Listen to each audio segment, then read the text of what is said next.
estamos num grupo pequeno, eu acho que dá para, a qualquer momento, nós podermos aí tá abordando, colocando algum posicionamento, alguma dúvida, né? Vocês fiquem à vontade.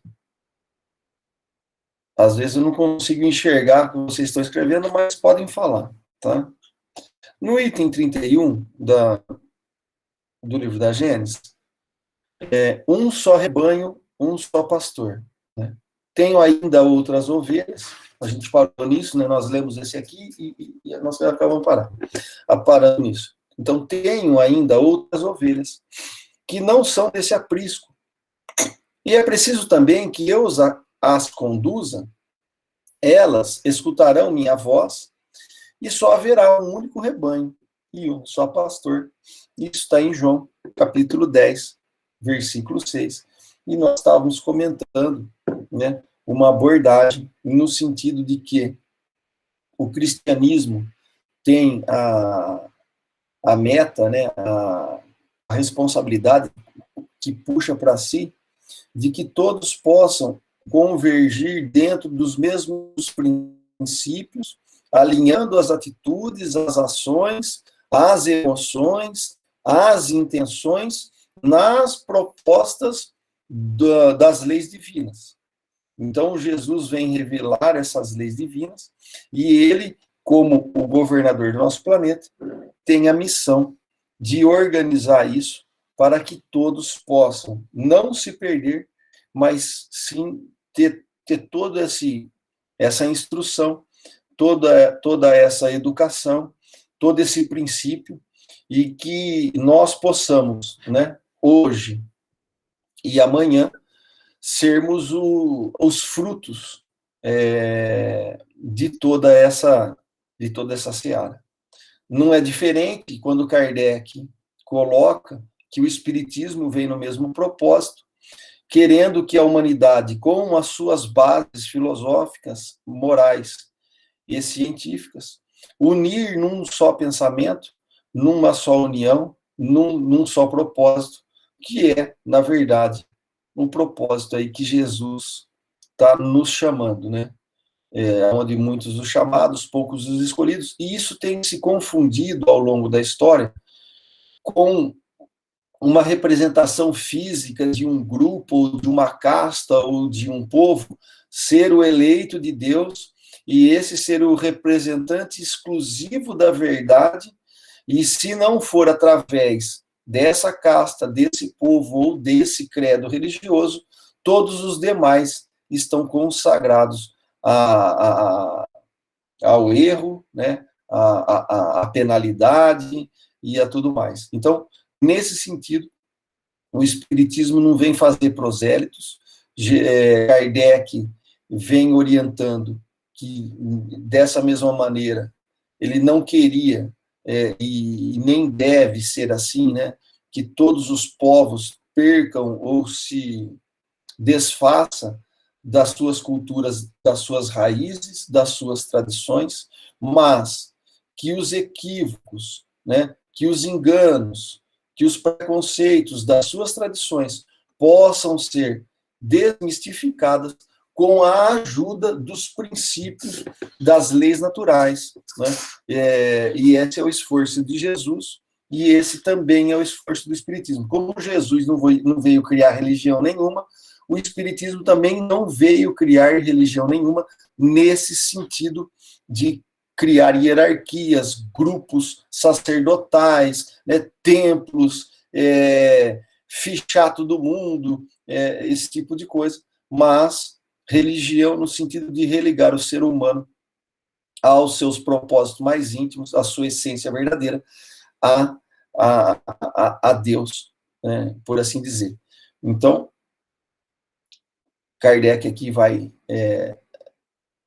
estar comentando que por essas palavras Jesus anuncia claramente que um dia os homens se reunirão em uma crença única. Mas como essa unificação poderá ser feita? Ele faz um questionamento. A coisa parece difícil, caso se considerem as diferenças que existem entre as religiões, o antagonismo que elas mantêm entre seus adeptos respectivos, suas obstinações em se crerem na posse exclusiva da verdade. Então, quando um grupo ele quer o monopólio da verdade, segmentando com interesses por trás de ter esse benefício da verdade, o que está por trás disso, às vezes, muitas das vezes, é a dominação do ser humano através do medo, né? E através ou de uma promessa, né?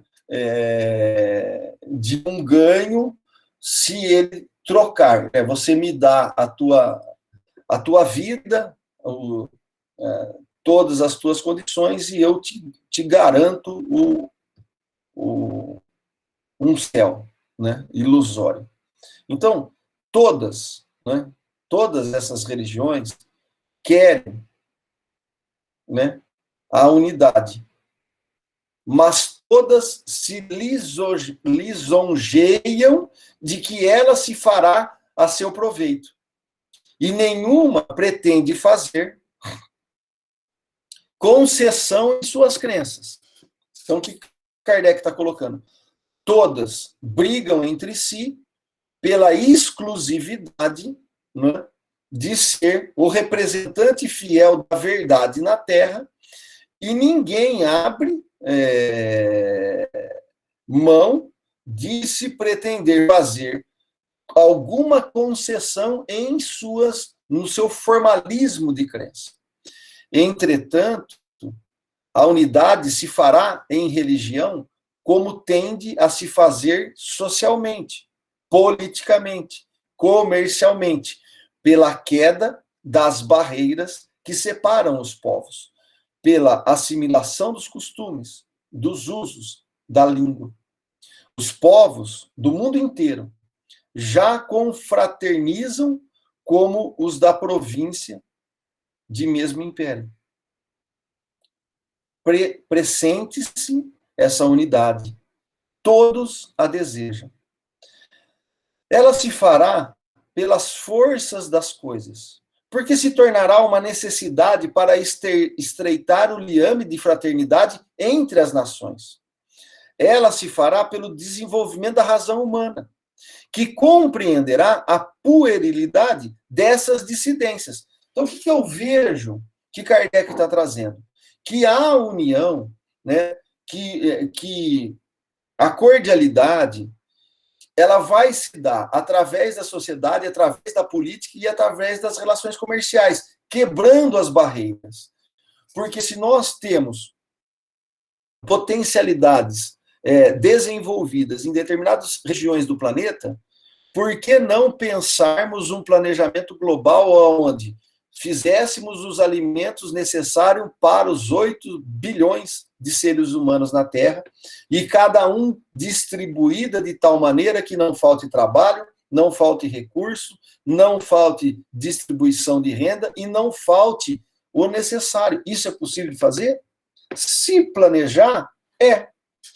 Por que isso não acontece ainda? Porque a ganância, o egoísmo, né? Ainda a tendência de que quando a pessoa tem um pouco de coisa, ela não quer perder isso, e aí quando ela não quer perder, ela faz todo um viés de manipulação para ficar com isso, ou através da força, ou através de manobras políticas, ou através de compras comerciais, ou de isolamento até social. Então, o próprio mal está em nós mesmos, no sentido de que nós não vamos conseguir essa unidade enquanto o egoísmo individual e coletivo de um povo, de uma casta ou de uma nação, ela prevalecer e não começar a pensar numa situação mais como uma família universal, no sentido de uma família da Terra, né? Então, eu acho que é isso que eu estou entendendo. Se vocês tiverem uma outra abordagem, um outro olhar, coloquem aí, por favor, para a gente poder enriquecer, né? Eu estou tentando analisar um lado, mas talvez vocês estão enxergando o outro, né? Então, o que eu entendo que Kardec está falando aqui? Ela se fará pelas forças das coisas, porque se tornará uma necessidade para estreitar os liames da fraternidade. Vamos pegar o exemplo da pandemia, né? Para obter a cura, há que se obrigatoriamente ter uma política de mútua ajuda para buscar trocar tecnologia, trocar informações. Um produz a matéria-prima, o outro vai lá e processa, e assim por diante. Hoje, essa relação ela é muito pesada, né? E um jogo baixo e com interesses mesquinhos. Mas se isso fosse, né, e não precisaria muita coisa para reverter, talvez um pouquinho de boa intenção, né, a gente poderia mudar essa nação, aliás, começando pela nossa cidade, né? Não precisamos sair daqui de Jaboticabal para que as coisas pudessem ser diferentes, sem muito transtorno, né, sem prejuízos para quase ninguém, ou pelo contrário, maior benefício para a maioria, mas nós ainda não temos a maturidade, né, de conseguirmos conciliar a religião, a parte social, a parte política e a parte comercial. Então, essas barreiras nos impedem desse avanço, de estreitar os liames da fraternidade entre os povos, entre as casas, entre os bairros e entre aí, no caso, as nações. Ela se fará pelo desenvolvimento da razão. Há que acontecer alguma coisa para que o ser humano desperte, entendendo que está no caminho contrário às leis divinas e fazer um processo de reflexão e vai compreender a puerilidade dessas dissidências pelo progresso da ciência, que demonstrará cada dia mais os erros materiais sobre os quais se apoia e destaca pouco a pouco as pedras carcomidas de seus assentamentos. Se a ciência demoliu as religiões, o que é obra dos homens e é fruto da sua ignorância das leis da natureza. Então, muitos princípios religiosos, muitos dogmas, muitas estruturas estão assentadas no cunho religioso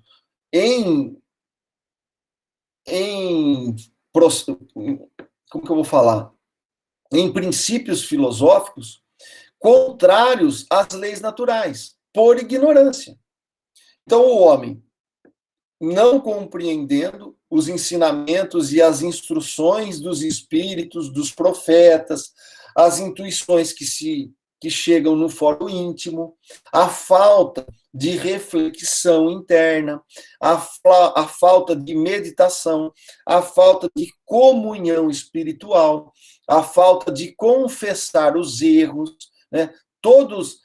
Porque se nós buscarmos com sinceridade, nós conseguiremos descobrir, né, caminhos mais próximos das leis naturais, mesmo que eu não tenha recurso tecnológico de ponta, mas eu posso caminhar mais próximo das leis naturais. E Kardec comenta isso, quando ele vai comentar que, às vezes, os povos primitivos, por exemplo, os indígenas, eles estão mais próximos da lei divina, na condução da sua vida daquele jeito, do que nós que avançamos com tecnologia, ciência, porque nós vamos nos perdendo conforme o ganho de capacidade de manipulação, num primeiro momento, por ignorância das leis naturais. Isso vai ser para sempre? Não. Quando nós adquirirmos mais conhecimentos, nós vamos saber ministrar melhor isso e utilizar de uma forma muito mais natural, muito mais com potencialidades para que isso beneficie mais gente. Haja visto olharmos para a nossa vida.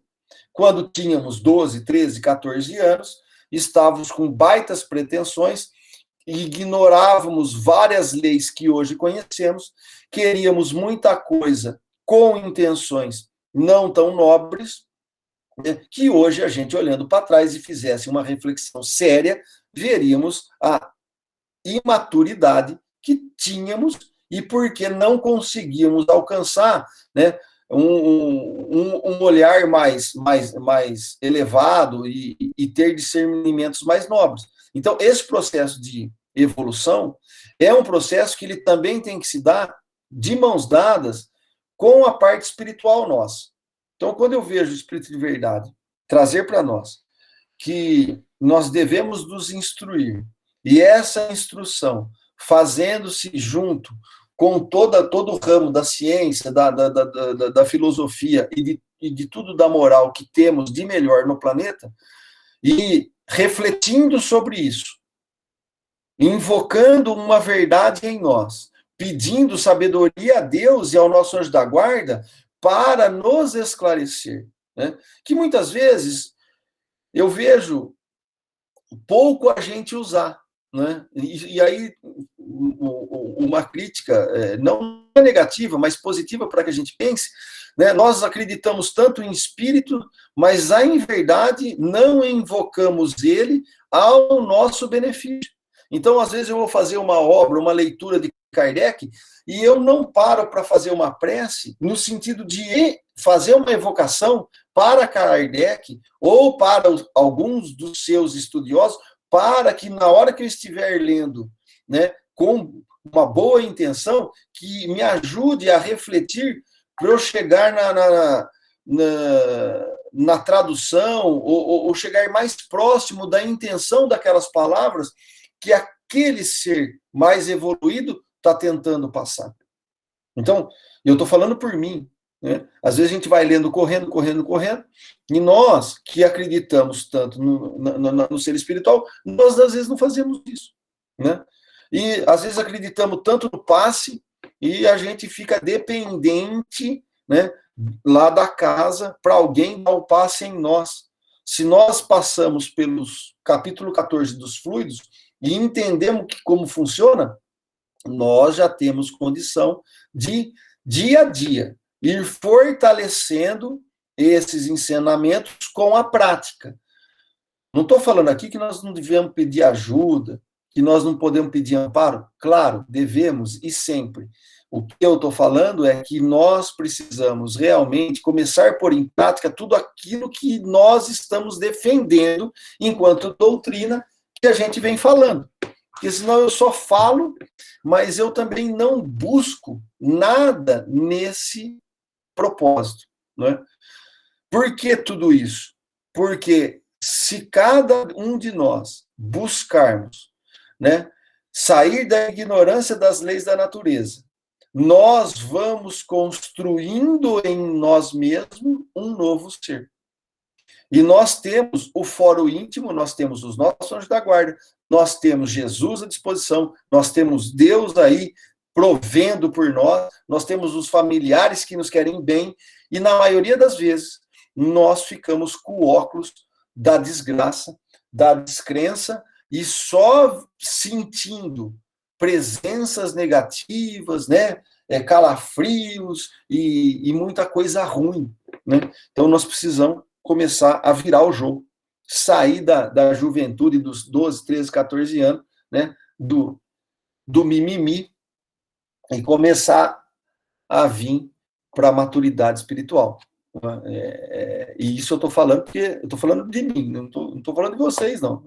Então, para chegar à unidade, as religiões deverão se encontrar em um terreno neutro.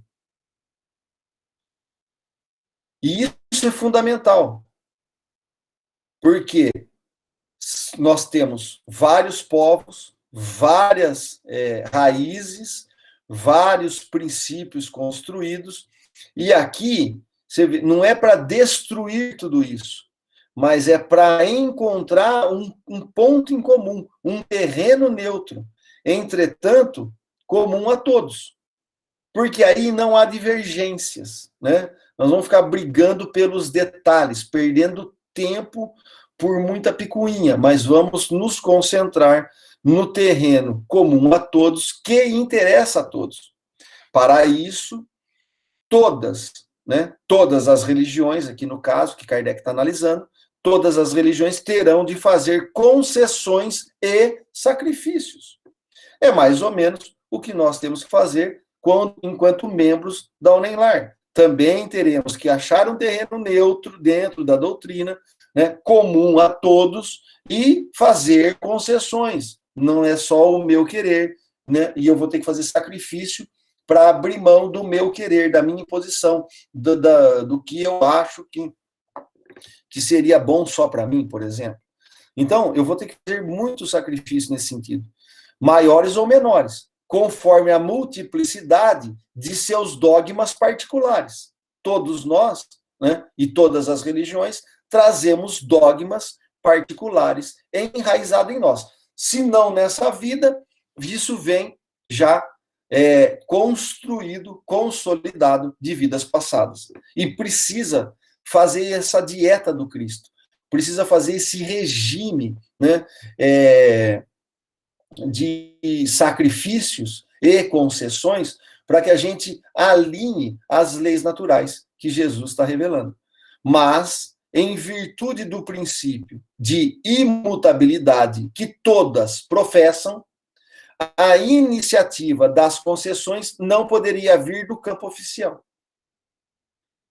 Porque se nós, né, empina o nariz e não cede 1 milímetro, é quase o que está acontecendo hoje pelo planeta. Então, cada um fica com as suas virtudes, com as suas verdades, desprezam os pontos em comuns, né? E isso faz com que a gente se afaste. Né? Isso é interessante porque naquela comunicação que eu tentei pôr de domingo, que o rapaz ele cometeu suicídio por afogamento, ele falou uma coisa interessante, que esse ego, né, essa busca de si mesmo, da sua verdade, da busca de acreditar no caso do nada ali dele, né, fazia com que ele buscasse uma fuga, um distanciamento até dos seus familiares. Então, se não tiver ali um jogo de cintura, nós cada vez mais vamos ser refratários, cada vez mais vamos nos isolar, e isso vai fazer com que um mal maior permeie as nossas vibrações, porque nós só vamos conseguir aliviar tudo isso na troca com um outro ser humano. No isolamento eu não vou crescer, porque eu não vou conseguir, né, permutar nada. Como é que eu vou permutar tudo comigo? Isso é o egoísmo mais puro, 100%. Então eu preciso do outro para poder dar alegria para ele, dar a paz para ele, proporcionar a saúde para ele, proporcionar conforto, material que seja, conforto espiritual, consolo, afeto, carinho, tudo isso eu preciso dispor de mim para doar para o outro. Se eu faço só para mim, eu estou num ciclo quase que né? Essa roda, né? Ela é uma bola de neve, né? Mas uma bola de neve individual. Então isso vai crescendo, vai crescendo, vai crescendo, eu não vou dando conta, até explodir isso, né? Então aí vai a crise de pânico, de ansiedade, de depressão, de desequilíbrio, e a pessoa começa a surtar, né? Porque ela vai represando potencialidades que Deus colocou na nossa mão para dividir. Então, como eu não faço a multiplicação do pão, como Jesus colocou, eu vou começando, e esse negócio vai embolorando, e esse negócio vai corroendo. Então, né, nós precisamos entender que essa passagem que Kardec está trazendo, eu acho que serve para a gente ter o panorama do que está acontecendo com as religiões, mas também serve para fora o íntimo, porque que às vezes também nós nos deparamos de igual teor com com esses conceitos, né, individuais. Então, ao lugar de tomar o seu ponto de partida do alto, elas o tomarão de baixo, pela iniciativa individual. Então, isso aqui também é muito bonito, porque a transformação, ela não vai se dar pelo campo oficial, ela não vai se dar pelo grupo, né, hierárquico que mantém a proposta oficial das religiões. Mas o lugar vai ser o ponto de partida, né? Ela vai se tornar de baixo, ele fala aqui, pela iniciativa individual. Então, Jesus e Deus vai trabalhando conosco, né? não na não na casa, né? Porque a casa em si, a igreja em si, ela é uma construção, mas ela tem que começar pelos seus indivíduos. Então, se a gente começar a nos transformarmos individualmente, e eu começar a enxergar coisas que possam beneficiar os outros, e eu começo a contaminar a minha filha, a minha esposa, o meu pai, né, a minha mãe, a relação onde eu trabalho, isso vai multiplicando e isso vai disseminando. Então, a transformação que Kardec está colocando aqui, ele está nos falando que o lugar de tomar o seu ponto de partida do alto, elas o tomarão de baixo, pela iniciativa individual. Desse algum tempo, vem ocorrendo um movimento de descentralização que tende a adquirir uma força irresistível. O princípio da imutabilidade, que as religiões consideravam até aqui como uma égide conservadora, tornar-se-á um elemento destruidor. Então, o que a religião tinha como pedra angular, ponto fundamental de apoio, imexível, imutável, é exatamente esse ponto que vai ter que começar a ser questionado, né? E vai se tornar um elemento de destruição, atentando para o fato de que os cultos se imobilizando, ao passo que a sociedade marcha para frente, elas serão ultrapassadas e depois absorvidas na corrente das ideias de progresso. Então, não dá para frear o ser humano através de uma moral heterônoma, né? Na fala de Herculano Pires, uma moral exógena, né? Você é regulado, todas as tuas vontades, todo o teu fórum íntimo é regulamentado por regras externas. E isso te sufoca.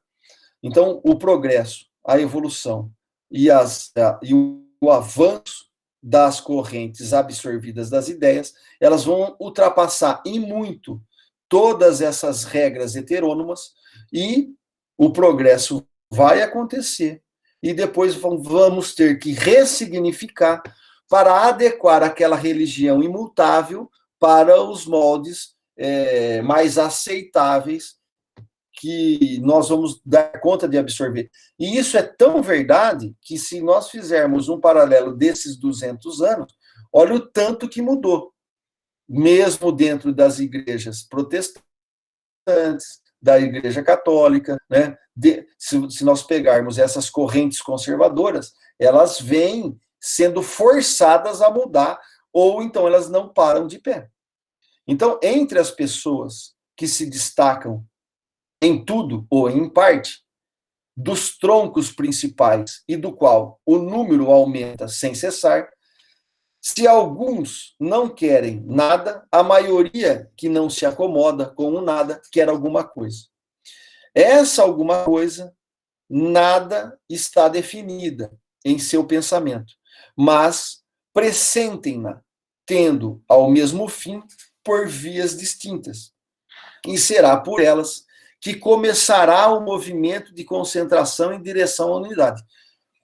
Eu acho que a gente vê muito isso acontecer, né, em todos os ramos da sociedade. A pessoa é inquieta, ela busca, ela quer preencher a vida dela, ela tem uma necessidade, ela tem uma energia, né, que impulsiona. Então, um busca na música, um busca na biologia, o outro busca na arquitetura, o outro busca na engenharia, e todos vão desbravando, né, todas essas propostas. Emmanuel fala um pouco disso, que os verdadeiros sacerdotes da nova era serão os cientistas, né, os filósofos, e não mais os sacerdotes dos templos. Eles se religarão e estarão demonstrando a Deus em todos os segmentos, né? E isso vai mobilizando. E esse pessoal também estão inseridos em credos e religiões. E eles vão transformando aquelas religiões. E isso é muito bom, né? Eu acho que é isso que Kardec está trazendo aqui. É isso que vai fazer a mudança. A mudança, ela não vai vir de cima para baixo. Ela vai vir de baixo para cima. E eu acho que isso é muito bonito. Porque se nós queremos mudanças na nossa sociedade, não deveremos depositar 100% da nossa expectativa no prefeito, no governador ou no presidente. Mas nós devemos depositar 100% da nossa expectativa nos nossos atos, condutas, hábitos, né, e disposições diárias. Porque aí a gente começa a avançar. No estado atual de opiniões e de conhecimentos, a religião que deverá unir um dia todos os homens sobre uma mesma bandeira será a que satisfará melhor a razão e as legítimas aspirações do coração e do espírito. Então, Kardec está colocando aqui que a religião que deverá unir um dia todos os homens sobre a mesma bandeira será a que vai satisfazer melhor a razão, as aspirações do coração e as aspirações do nosso ser espiritual. Será aquela que, de nenhuma forma, será desmentida pela ciência positiva. Lembrando que ciência positiva aqui não é a proposta filosófica e científica de Augusto Comte, por exemplo, né? Se nós voltarmos na época de Kardec, era uma outra proposta de interpretação do positivismo. Tá? Então, isso, depois, quem quiser, pesquisa lá. Então, nessa ciência positiva, no sentido de buscar realmente aquela ideia do bem, sem maiores interesses para si, mas com maior interesse para a maioria. Né? Essa é a proposta. Que, em lugar de se imobilizar, seguirá a humanidade em sua marcha progressiva,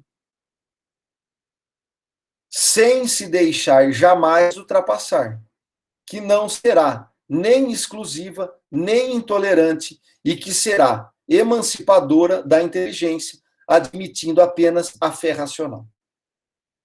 Kardec coloca essa máxima se o Espiritismo, porventura, em algum momento das eras,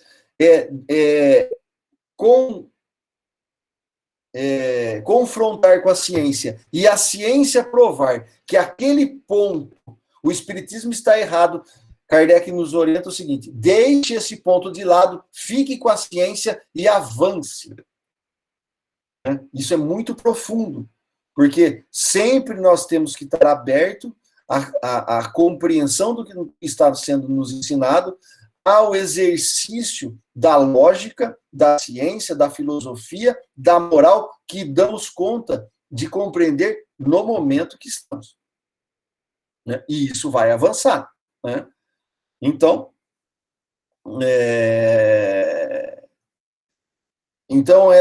nós temos que admitir, né, pela fé racional, porque vai ter que concentrar e convergir sem desmentir, porque as leis naturais são as leis divinas.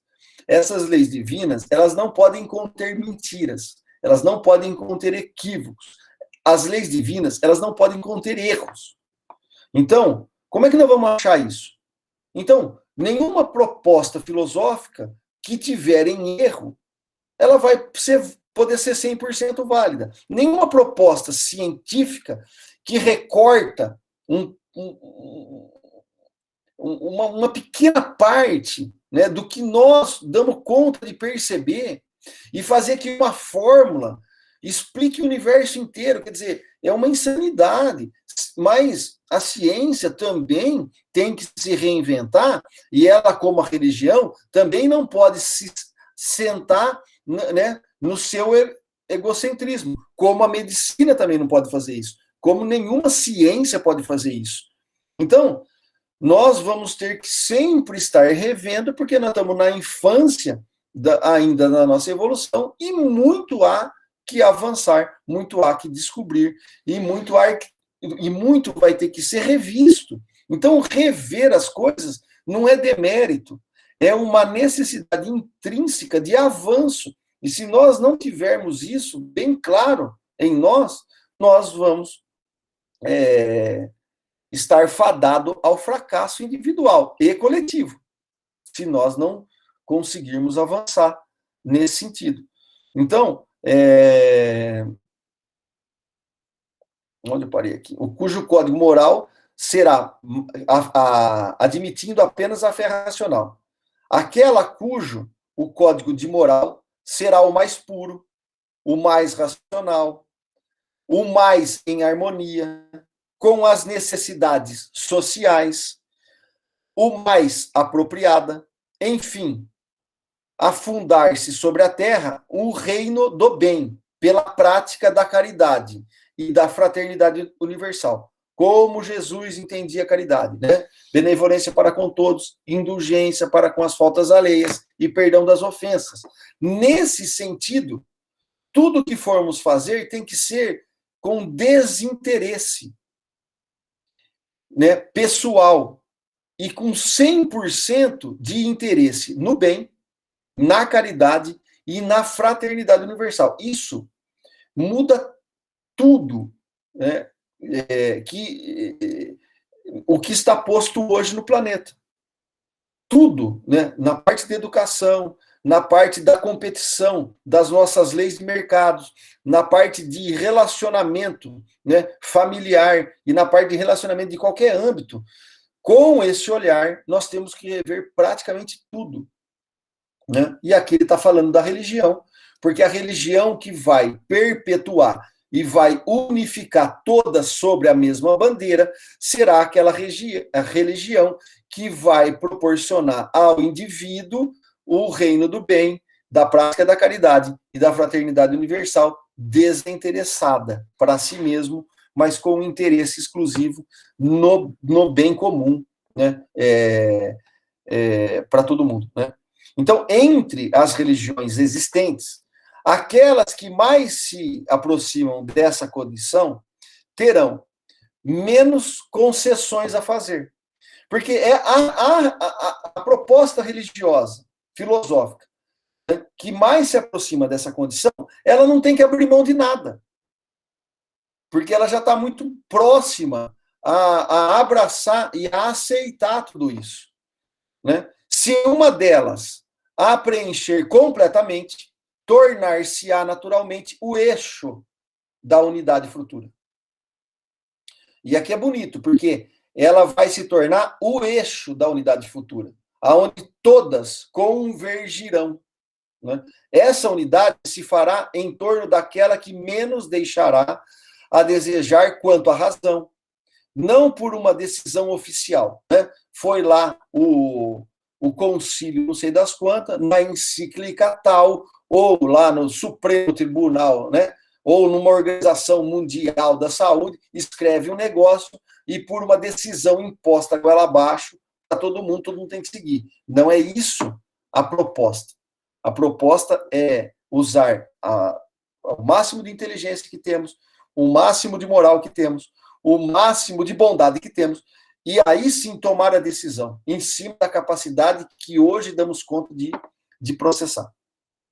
Porque não se submete a consciência a regulamentos, mas pela adesão individual e voluntária. E aqui também é bonito, porque o proselitismo não vai fazer, né, não vai se fazer-se, né, por decisões oficiais, por regulamentos externos, mas por voluntariado individual, por se identificar com aquelas propostas.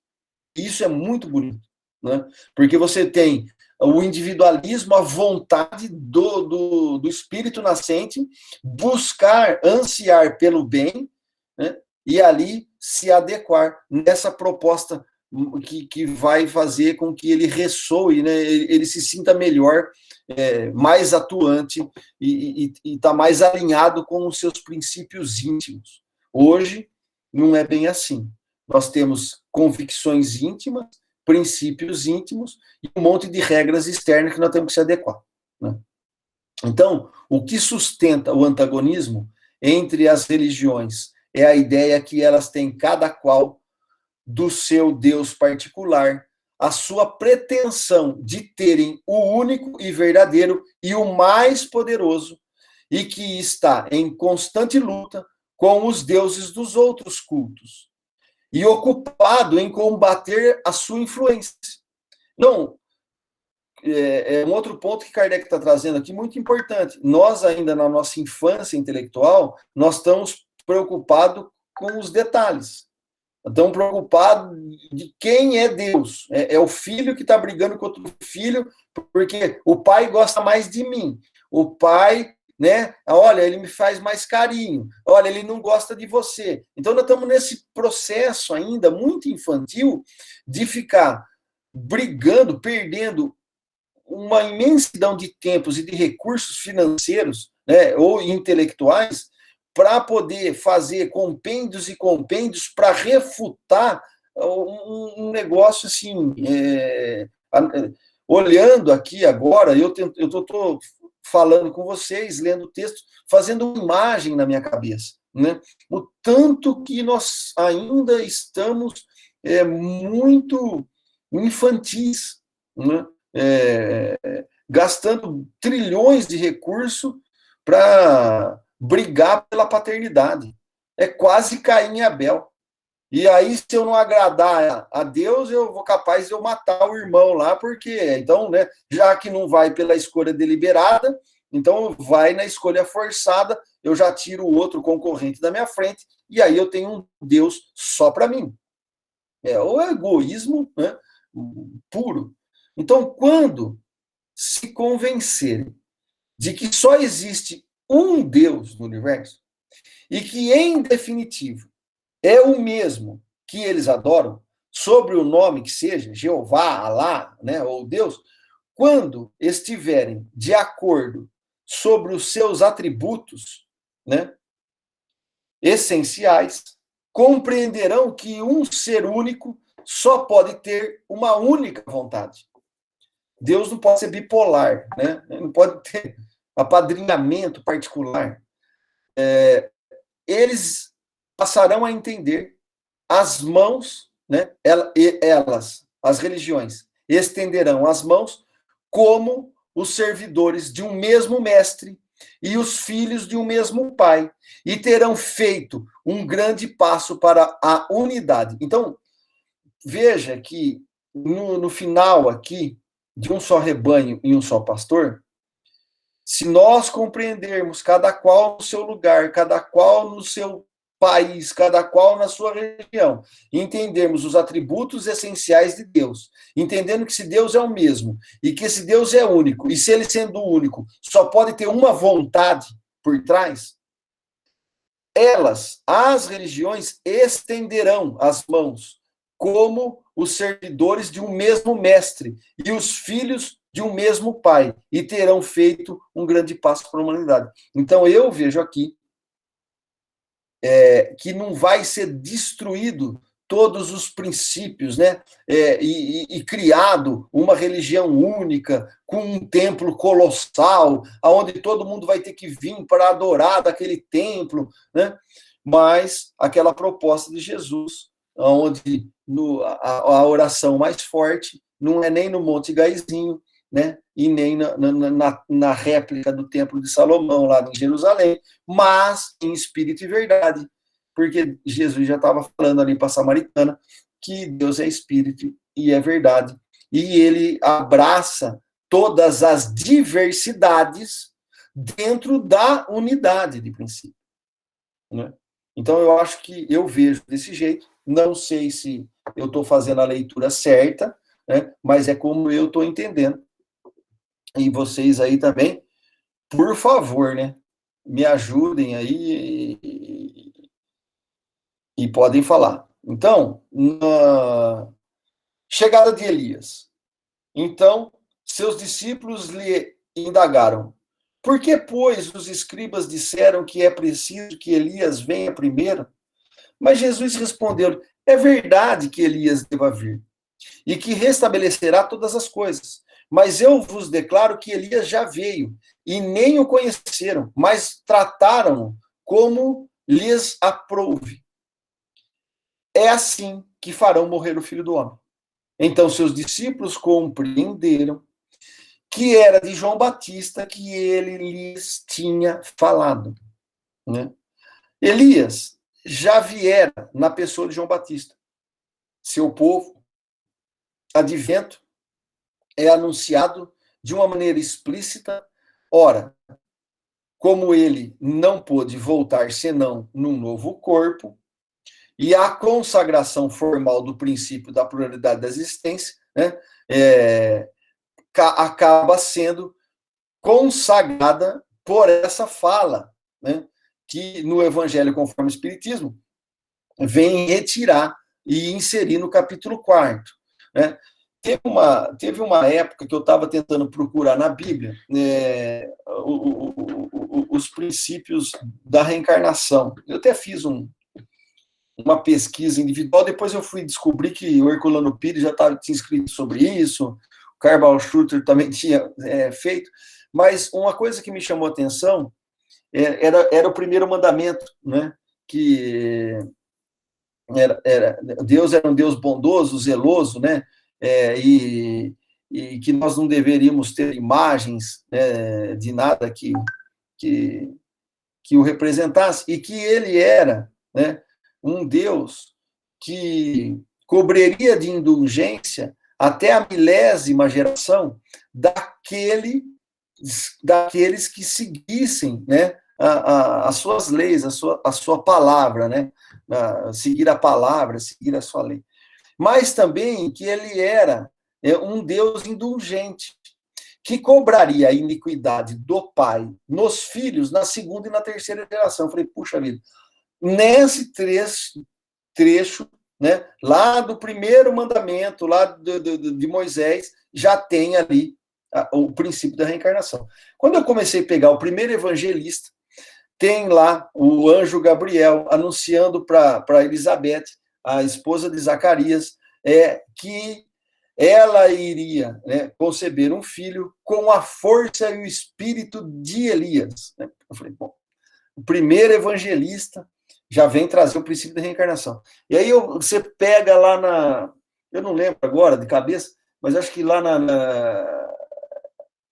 no Atos dos Apóstolos, se você pegar lá, logo no comecinho, também vai ter lá uma primeira fala que vai denotar tudo isso. Então, eu achei muito interessante, né, essas inserções da proposta da reencarnação nos inícios, né, dos livros. Mas depois eu acabei abandonando essa pesquisa e não precisava retomar isso aí. Bom, eu acho que é isso. Eu não sei se vocês concordam com tudo que eu falei, se vocês discordam. Nós vamos parar aqui no 422, né? No item 35, anúncio do Consolador. Então, queria aqui agradecer, fazer a prece para a gente poder aí, qualquer coisa, falar alguma coisa, né? Agradecer a Deus pela oportunidade e que as nossas melhores vibrações sejam e possam ser divididas, né, pelo Lázaro, pela sua esposa que desencarnou, pela sua filha, tantos outros, né, o Valdir do Lions também chegou a desencarnar, e tantos outros que conhecemos que estão passando por dificuldades, às vezes estão internados nesse momento, ou estão passando por perturbações, que essas pequenas e singelas vibrações nossas possam atingir a todos que estão passando por essa dificuldade. Né?